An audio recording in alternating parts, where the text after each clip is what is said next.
Assalamualaikum warahmatullahi wabarakatuh. Selamat pagi, selamat siang, selamat sore, dan selamat malam. Silahkan pilih berdasarkan kapan Anda menonton video ini. Halo semua, perkenalkan nama saya Rasya Raditya Pramudia, NIM 1692562 dari Fakultas Teknik Mesin dan Dirgantara. Dan di sini saya ingin mempresentasikan rangkuman dari karya tulis ilmiah yang saya dan teman-teman saya buat untuk mata kuliah Tata Tulis Karya Ilmiah yang berjudul Dampak Desain Sayap Pesawat Kertas Terhadap Jarak Tempuh Pesawat Kertas. Tanpa perlu basa-basi, kita lanjut. Oke, buat pendahuluan. Jadi, untuk latar belakang kenapa kami memilih judul ini, di kelas kami diminta untuk karya tulis ilmiahnya agar memiliki relevansi dengan kegiatan di fakultas kami atau dengan keilmuan di fakultas kami, yaitu Fakultas Teknik Mesin dan Dirgantara, sehingga kami dalam satu kelompok melakukan diskusi dan akhirnya kami sepakat untuk membahas tentang pesawat kertas dan jarak tempuhnya.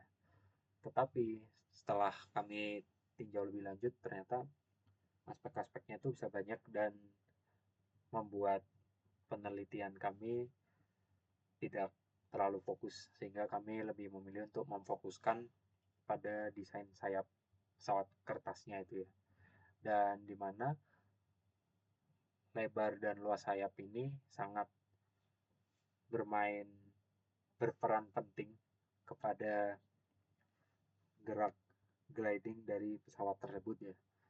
Jadi dari gaya angkatnya, lalu hambatan dari udara dan juga kestabilan dari penerbangan itu sangat dipengaruhi oleh desain sayap pesawat itu. Dan untuk rumusan masalah kami ada dua. Yang pertama adalah bagaimana dampak desain sayap pesawat kertas terhadap jarak tempuh pesawat kertas. Lalu yang kedua adalah bagaimana bentuk desain sayap pesawat kertas dengan jarak tempuh yang terjauh. Lalu untuk tujuan penelitian kami juga ada dua. Yang pertama yaitu untuk menjelaskan dampak desain sayap pesawat kertas terhadap jarak tempuh pesawat kertas dan menentukan bentuk desain sayap pesawat kertas yang menghasilkan jarak tempuh paling jauh pada kondisi pengujian yang dilakukan. Untuk teori dasar, kami mulai dari prinsip aerodinamika dulu ya. Jadi di sebuah wahana terbang akan selalu ada dua gaya aerodinamis, yaitu gaya angkat yang akan sesuai namanya mengangkat pesawat dan membantunya tetap melayang, dan juga gaya hambat atau gaya drag yang menahan gerak majunya pesawat yang menghambat gitu ya. Untuk rumus dari kedua gaya itu bisa dilihat di bawah. Kedua rumus itu mirip, tapi yang membedakan hanyalah koefisiennya saja ya. Dimana untuk L, gaya angkat itu menggunakan CL, coefficient lift atau koefisien angkat. Dan untuk gaya hambat di D itu menggunakan CD atau coefficient drag atau koefisien hambatnya ya. Lalu untuk desain pesawat, kami beracuan kepada website yang bernama Float and Fly, yang mana dia tuh mempunyai banyak sekali desain pesawat kertas yang bisa digunakan, tapi kami memilih untuk fokus kepada 3 desain saja. Dan 2 desain pertama yang kami ambil adalah Dart dan Glider. Alasan kami memilih kedua itu karena jika dilihat desain sayapnya, mereka berdua adalah yang paling berbeda gitu. Jadi untuk Dart dia lebih ramping dan sempit, sedangkan untuk Glider dia lebih luas dan lebih lebar. Tetapi kami juga ingin mencari jembatannya, dan jembatan itu adalah di desain hybrid, di mana dia menggabungkan aspek lebar dari glider tapi cukup ramping dari desain dart ya. Oke, lanjut. Untuk konsep energi dan gaya sederhana saja. Jadi Energi itu adalah kemampuan sebuah sistem untuk melakukan usaha atau menyebabkan perubahan, dan gaya adalah dorongan atau tarikan akibat interaksi antar bendanya. Dan hubungannya itu adalah gaya yang menyebabkan perpindahan itu melakukan usaha, lalu usaha itu menyebabkan perubahan energi pada benda, dan energi berpindah atau berubah bentuk akibat kerja gaya tersebut. Dan selanjutnya, faktor-faktor yang membantu sebuah pesawat itu terbang. Jadi ada dua aspek dari internal dan juga eksternal. Untuk internal itu ada center of gravity dan aspect ratio atau lebih dikenal lift over drag ratio yang akan menjelaskan efisiensi aerodinamika sebuah pesawat itu.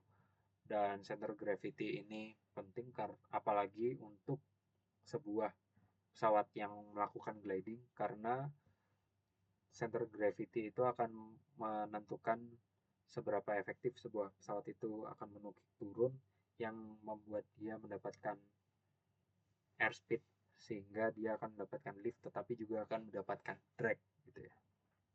Dan faktor eksternalnya ada dua, yaitu kecepatan awal dan sudut peluncuran dan juga kondisi atmosfer dan kepadatan udara, karena kedua aspek itu akan mempengaruhi lift dan drag pesawat ya.